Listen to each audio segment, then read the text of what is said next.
In this video, we will learn about Earned Value Management, often referred to as EVM. As a project manager, you will always be asked two common questions from stakeholders. Is the project on track? Is the project within budget? There are some project management, mathematical formulas that can help answer these questions. To help explain the formulas better, let's take an example of a project that will take 10 months to complete. Let's plot the x-axis for this time period. The total cost for the project is $100,000. This is referred to as budget at completion, or the BAC. Next, the y-axis is drawn to show the cumulative amount that will be spent on the project. The diagonal line plotted on the chart is known as the plan value, or PV. Plan value is the total value of work that should have been completed based on the amount spent. In our example, if on month 6, $60,000 of the budget has been spent, then the value of the work completed should be $60,000. In projects, the PV is not always a straight diagonal line. In the first months of a project, the PV would normally follow the line plotted because project spending and work typically start slowly, mostly due to initial planning and setup. Then during the main execution phase, the PV accelerates and finally slows down again during the closing and finalization of the project. As you can see from the chart, the PV line now resembles the letter S. This trend is referred to as the S-curve. This would normally be the same trend for the earned value and actual cost lines, which we will plot now. Let's simulate a scenario where we are at month 5 of the project. The actual cost, AC, up to month 5, is plotted on the chart in orange color. And the earned value, EV, up to month 5 is plotted on the chart in blue color. Remember that the EV is the total value that should have been achieved based on the budget spent.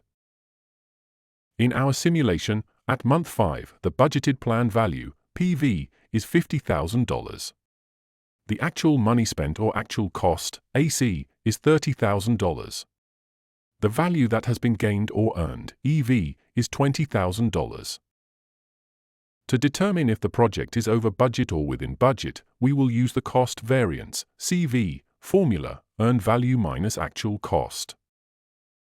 In our simulation, the result is minus $10,000.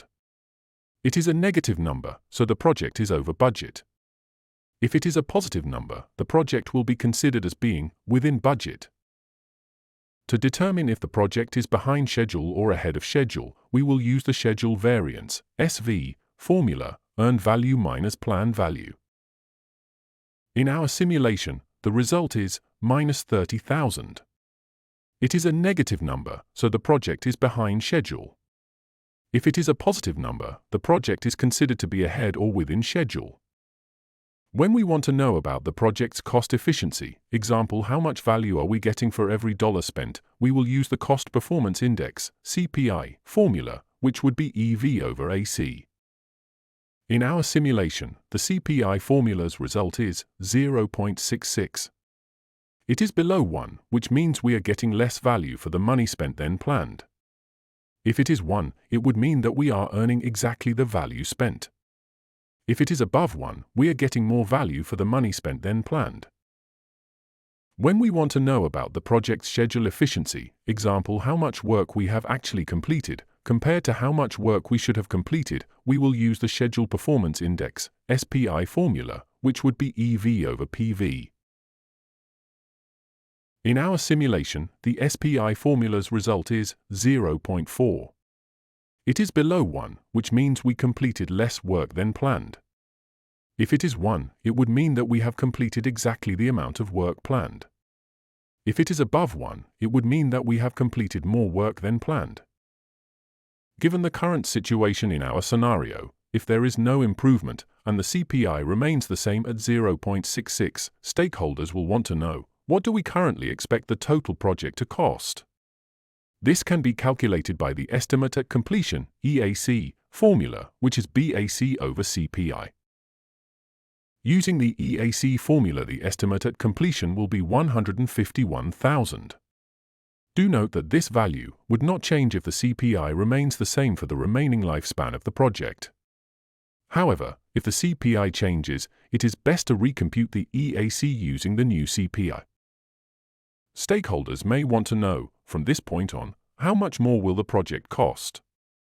For this we will use the estimate to complete, ETC, formula, which would be EAC minus AC. In our simulation, the remaining amount that we need to spend over the next 5 months to finish the project will be 121,000. Do note that, if the CPI changes, this amount will change. Stakeholders may also want to know, how much under budget or over budget will we be at the end of the project? For this we will use the variance at completion, VAC, formula, which would be BAC minus EAC. In our simulation, the formula calculates to minus 51,000. A minus sign means we will be over budget, and a positive sign will mean that we are within the budget. Note again that the value will change if the CPI changes. If you have found this video useful and would like more videos like this, please visit pmstudies.com. We also provide one-on-one and online class training for PMP, CAPM and ACP exams. We are adding new videos every week. Please click on the subscribe button shown below to be informed when we add a new video.